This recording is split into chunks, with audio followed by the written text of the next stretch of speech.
बिहार के अगले सीएम नीतीश कुमार ही होंगे, इस बारे में अब कोई शक नहीं बचा है, क्योंकि पीएम मोदी ने खुद नीतीश के नाम पर मोहर लगा दी और तमाम अंदेशों का अंत कर दिया। उधर पटना में नीतीश कुमार के 7वीं बार सीएम बनने की तैयारी शुरू हो गई है। खबर यह है कि 16 नवंबर को नीतीश कुमार शपथ ले सकते हैं।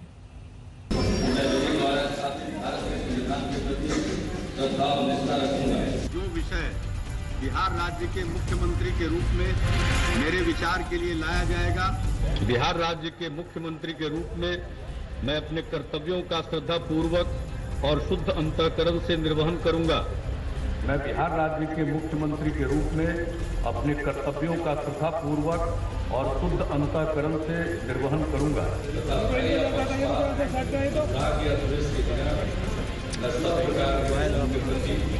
संविधान और विधि के अनुसार न्याय करूंगा। मैं बिहार राज्य के मुख्यमंत्री के रूप में अपने कर्तव्यों का श्रद्धापूर्वक और शुद्ध अंतःकरण से निर्वहन करूंगा। शपथ का ये सिलसिला अभी जारी है। बिहार में एक बार फिर नीतीश कुमार की बहार है। 7वीं बार ताजपोशी की तैयारी है। तारीख भी तकरीबन तय है, 16 नवंबर यानी भाई दूज के दिन बिहार में नीतीश राज का एक और अध्याय शुरू होने वाला है। नीतीश की ताजपोशी को लेकर अटकलों का आसमान साफ हो चुका है। चुनावी नतीजों के बाद बीजेपी के चंद नेताओं के सुर बदलने लगे थे। नीतीश कुमार को नसीहत भेजी जा रही थी, विकल्प बताए जा रहे थे, लेकिन खुद पीएम मोदी ने दो टूक ऐलान कर आशंकाओं का अंत कर दिया। हम सभी भाजपा के कार्यकर्ता नीतीश जी के नेतृत्व में एनडीए के कार्यकर्ता हर बिहारवासी के साथ इस संकल्प को सिद्ध करने में कोई कसर बाकी नहीं रखेंगे। तो अब नीतीश के एक बार फिर से बिहार के सीएम बनने को लेकर कोई सवाल नहीं रह गया। 16 नवंबर को नीतीश 7वीं बार सीएम पद की शपथ लेंगे। सबसे पहले 3 मार्च 2000 को वो मुख्यमंत्री बने थे, लेकिन बहुमत के अभाव में 7 दिन बाद उनकी सरकार गिर गई थी। 24 नवंबर 2005 में दूसरी बार उनकी ताजपोशी हुई। 26 नवंबर 2010 में तीसरी बार मुख्यमंत्री बने। 2014 में मुख्यमंत्री पद से इस्तीफा दिया, लेकिन 22 फरवरी 2015 को चौथी बार मुख्यमंत्री बने। 20 नवंबर 2015 को 5वीं बार मुख्यमंत्री पद की शपथ ली। फिर आरजेडी का साथ छोड़ा तो बीजेपी के साथ 27 जुलाई 2017 को इनकी आखिरी बार ताजपोशी हुई। 3 सालों से बिहार में बीजेपी जेडीयू की जुगलबंदी है, लेकिन इस बार नीतीश के सामने नए हालात हैं, नई चुनौतियां हैं। नतीजों ने बीजेपी का कद बढ़ा दिया तो जेडीयू का कद गिरा दिया। बड़े भाई की भूमिका बदल गई। नीतीश भी अच्छी तरह जानते हैं कि इस बार की कप्तानी कांटों भरी रहने वाली है। नीतीश जी बड़े अच्छे बैट्समैन है, कुशल बैट्समैन है। वो जितना अच्छा बैटिंग करते हैं, बढ़िया से बढ़िया किसी भी पिच पर उनको दे दीजिए तो अच्छा बैटिंग भी कर लेंगे और किसी भी नंबर तक वो बैट कर सकते हैं, यहाँ वहाँ कहीं भी। बिहार की जनता ने वोट दिया है। नरेंद्र मोदी, नीतीश कुमार दोनों पर लोगों ने भरोसा जिताया है, क्योंकि चेहरा तो नीतीश कुमार है, मुख्यमंत्री तो उनको बनना है। और नरेंद्र मोदी ने प्रधानमंत्री के नाते बिहार के अंदर जो मदद की है, जो पैकेज दिया 1.25 लाख करोड़ का, आज इतने जो पुल पुलिया ब्रिजेस बन रहे हैं, 4 लेन जो बन रहा है। नतीजों में जेडीयू को पीछे छोड़ देने के बाद बीजेपी के तेवर आगे भी बदलते दिख सकते हैं।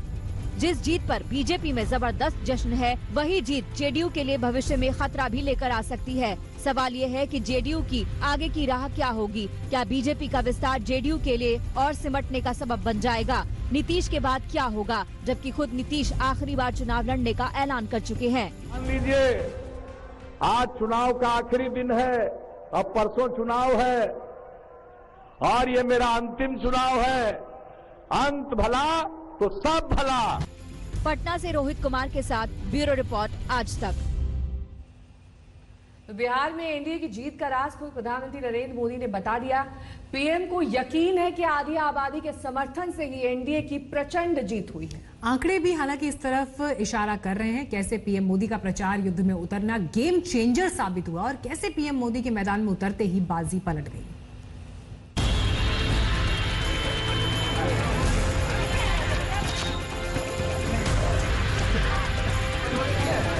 बीजेपी के पास साइलेंट वोटर्स का एक ऐसा वर्ग है जो उसे बार बार वोट दे रहा है।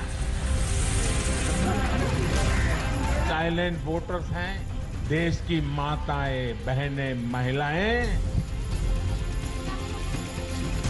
महिला वोटर ही भाजपा की सबसे बड़ी साइलेंट वोटर का समूह बन गया।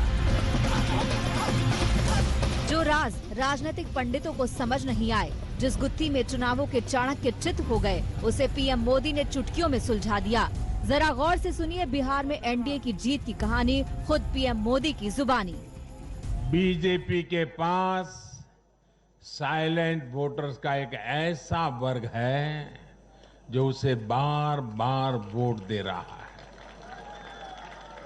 निरंतर वोट दे रहा है। ये साइलेंट वोटर्स हैं देश की माताएं, बहनें, महिलाएं, देश की नारी शक्ति। पीएम मोदी ने बिहार में एनडीए विजय का पूरा फंडा चंद वाक्यों में बता दिया। उन खामोश वोटर्स की अहमियत बता दी जिन्होंने इस बार भी बीजेपी को जीत की मंजिल तक पहुंचाया। आंकड़े बता रहे हैं इस बार 54.68% पुरुष मतदाताओं ने मतदान करने की जहमत मोल ली, जबकि 69.69% महिलाओं ने मतदान कर अपनी ताकत को दिखाया। यानी पुरुषों के मुकाबले महिला मतदाताओं की तादाद 5% ज्यादा रही। ग्रामीण इलाकों से लेकर शहरी इलाकों तक महिला वोटर ही भाजपा की सबसे बड़ी साइलेंट वोटर का समूह बन गया है। आखिर ऐसा क्यों है? क्योंकि ये भाजपा ही है जिसके शासन में महिलाओं को सम्मान भी मिलता है और सुरक्षा भी मिलती है। महिलाओं का बढ़ चढ़कर वोटिंग करना बीजेपी के पक्ष में रहा। एक बार मुश्किल में दिख रहे एनडीए की हालत मजबूत होती गई जब पीएम मोदी ने महिला विकास की योजनाओं को गिनना शुरू किया। मोदी का प्रचार युद्ध में उतरना चुनाव का टर्निंग पॉइंट बन गया। मैं हर बिहार के नौजवान को बचपन में उनकी मां ने जो कहा था वो आज याद कराने के लिए आग्रह कर रहा हूं। हर घर में बिहार में हर मां, गरीब हो या अमीर, हर मां अपने बच्चों को कहती थी घर के भीतर ही रहो, बाहर मत निकलना, बाहर लकड़ सुंगवा घूम रहा है।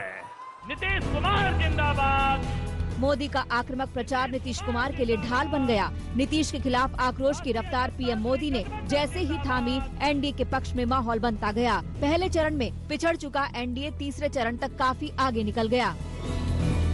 पहले राउंड में 71 सीटों में महागठबंधन को 47 और एनडीए को 22 सीटें मिली थी, लेकिन दूसरे राउंड में 94 सीटों में महागठबंधन को 42, एनडीए को 51 सीटें मिली। तीसरे राउंड में 78 सीटों में तो एनडीए बहुमत से आगे निकल गया। तीसरे राउंड में एनडीए ने 52 सीटें जीत ली, महागठबंधन को 21 सीटें मिली।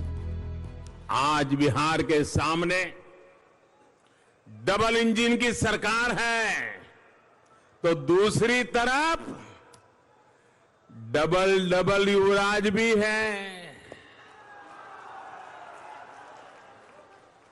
और एक तो जंगल राज के युवराज भी है। मोदी के मैदान में उतरते ही एनडीए की स्ट्राइक रेट भी सुधरती चली गई। पहले चरण में एनडीए का स्ट्राइक रेट 31% रहा, महागठबंधन की 66% यानी दोगुने से भी ज्यादा। दूसरे चरण में एनडीए का स्ट्राइक रेट बढ़कर 54% हो गया, तो महागठबंधन का स्ट्राइक रेट गिरकर 45% हो गया। आखिरी चरण आते आते ही एनडीए का स्ट्राइक रेट 67% तक पहुंच गया, जबकि महागठबंधन आधे से भी कम 27% पर ठहर गया। एक बार फिर पीएम मोदी ने दिखा दिया कि वो बाजी पलटना जानते हैं।